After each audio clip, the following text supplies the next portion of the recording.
الحمدللہ وکفا وسلام علی عبادہ الذین اصطفیٰ اما بعد فاعوذ باللہ السمیع العلیم من الشیطان الرجیم بسم اللہ الرحمن الرحیم ویل لکل ہمزۃ لمزہ الذی جمع مالا وعددہ یحسب ان مالہ اخلدہ کلا لینبذن فی الحطمہ وما أدراك ما الحطمہ نار اللہ موقدہ التي تطلع على الأفئدة إنها عليهم موصدہ في أمد ممددہ ویل لکل ہمزۃ لمزہ۔ ان کا ترجمہ کرنے کی ضرورت نہیں، تفسیر بیان کراں گا۔ تفسیر واسطے شان نزول وہ ضروری ہوتا ہے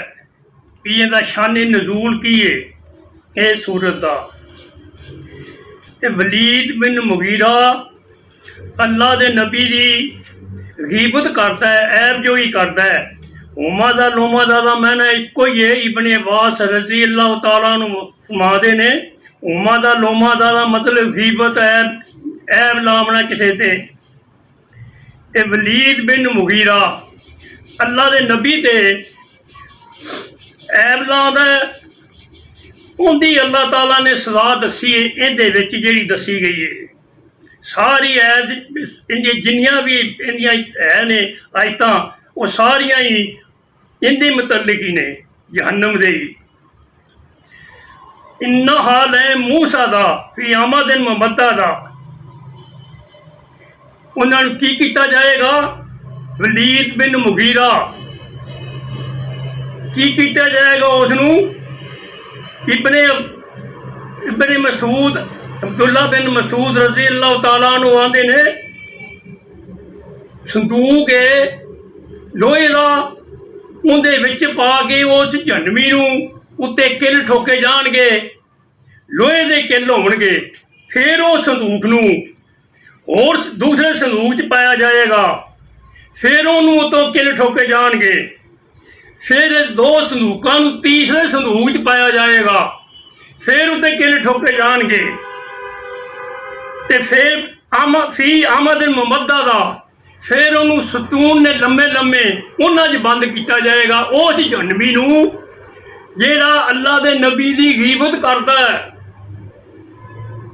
اے ہن یہ علماء نے جن بھی میں اپنا میرا انہوں دسن کا مشورہ ہے بھی یہ جڑی ہے یہ سورت ہے ہمزہ لمزہ دا انہوں نے تفسیر کیتی ہوئی ہے بھی جیڑا کسے بندے دا گلا کرتا ہے، جنیاں بھی تفسیراں نے، جیڑا دوسروں کی غیبت کرتا ہے،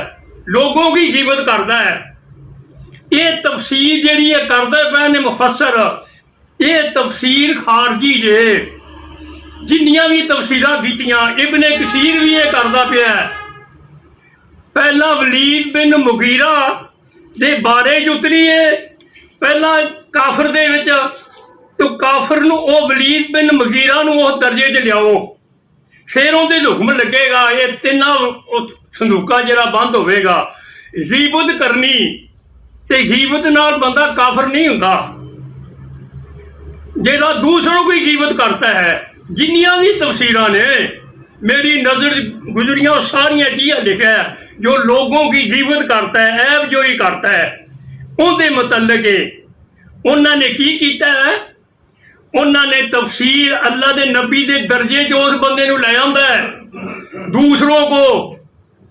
یہ تفسیر خارجی جے، یہ اللہ تعالیٰ قیامت والے دن پوچھے گا نا بھی آہ تفسیر تمہیں نہیں آتی سی، کیتی کیوں تسی؟ ایڈی خطرناک تفسیر کیتی ہوئی ہے سارے نے، جنہوں کفریہ تفسیر آ سکتے جی۔ عبداللہ بن عمر فرماتا ہے خارجیاں دی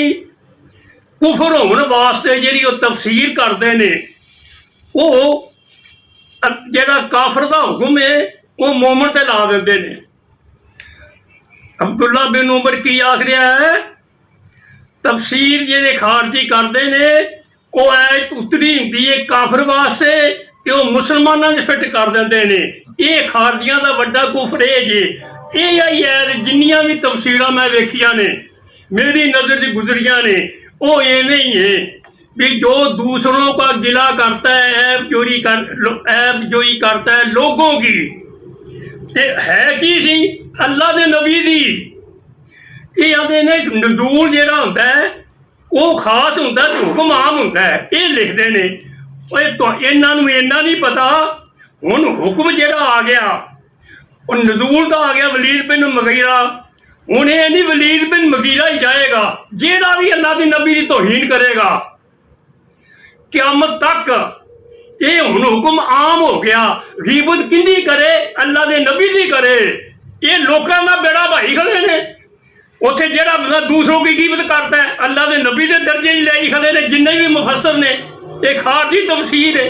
کہ قیامت والے دن اللہ نوں کھڑے کی جواب دیں گے اللہ دے نبی دی غیبت جہاں بھی کرے گا آ جڑے کارٹون بنا دے پے نے وہ جان کے وہ صندوقاں چ بند ہون گے جیڑا بھی اللہ دی نبی دی غیبت کرے گا قیامت تک یہ نہیں ولید بن مغیرہ کلا جائے گا جویں آسمان تاثیر جڑا ہے انہیں قتل کیتا ممتاز قادری نے وہ صندوقاں چ بند ہوئے گا جڑا نبی دی توہین کردا پیا جڑے کارٹون بنا دے پے نے وہ نبی دی جڑا توہین کرن گے قیامت تک وہ صندوقاں چ بند ہون گے دوجے جنمی بند نہیں ہون گے یہ خاص اپنے نبی دا حکم جے اللہ دے جڑے نافرمان نے وہ دوجی جہنم وچ پھردے نے یہ ایڈی سزا تے انہاں نوں اینا نہیں پتا کہ غیبت والے نوں سزا کی ہے پھر انہاں علیہ موسیٰ دا جڑی صفت ہے کہ سورہ قدر دے وچ صفت بیان کیتی ہے کافر واسطے اگ دی موسیٰ دا یہ کافر دی صفت ہے وہ جڑے بند ہون گے علیہ نارن موسیٰ دا موسیٰ دا کافر واسطے آئی اگ تے یہ جڑی عام بندے تے لا چھڈیا انہوں نے جہاں دوسروں کو گلا کرتا ہے دوسروں کا لکھ چھڈیا ہے لوگوں کا کرتا ہے گلا یہ تفسیر کرتے پے نے جن بھی نے اتنے اللہ دا نبی دا میں نہ ہی نہیں پڑھیا کسی تفسیر دے وچ کہ کسی نے بھی لیا ہوئے ان کی تفسیر یہ نے جہاں بھی ٹھیک ہے یہ خاص آ گیا حکم ولید بن مغیرہ واسطے ہن وہ کی کرتا ہے اللہ دے نبی دی غیبت کرتا ہے ہن جیڑا بھی اللہ دے نبی دی غیبت کرے گا قیامت تک وہ صندوقاں چ بند ہوئے گا پہلے صندوق 3 ٹھوکے جان کے اس کو بند کیتا جائے گا دوجے تیجے چ پھر انہوں سٹیا جائے گا فی اماد ممدہ دا لمبے لمبے ستون نے انہاں چ بند کیتا جائے گا یہ اینی سزا اللہ نے آپ دے نبی دی بے حرمتی واسطے اللہ نے رکھی ہوئی ہے تے جہے اللہ دے نافرمان نے وہ جہنم دوجے عذاب پھردے نے ابو جہل بھی اوویں نہیں آمنا ولید بن مغیرہ جہاں اللہ دے نبی دی توہین کرتا سی وہ جائے گا وہ صندوقاں چ بند ہوئے گا یہ جڑی تفسیر ہے جنہیں بھی کیتی نے تفسیراں مفسراں نے ابن کثیر بھی یہ کرتا پیا ہے جو لوگوں کو غیبت کرتا ہے وہ غیبت کرن نال بندہ کافر ہو جاتا ولید بن مغیرہ بن جائے گا اینا نہیں پتا اندر حکم پہلا ولید بن مغیرہ بناؤ اس بندے نوں پھر اس تے حکم لگے گا یہ جے تفسیر یہ میرا علماء نوں مشورہ ہے جنیاں بھی تفسیراں نے وہ ویکھ لین تے وہ آپ دا جو یہ تفسیر جے میری غلط ہوئے پھر مینوں آ کے جن دا دل کردا مینوں چیلنج کرنا سبحان ربک رب العزت عما یصفون وسلام علی المرسلین والحمد للہ رب العالمین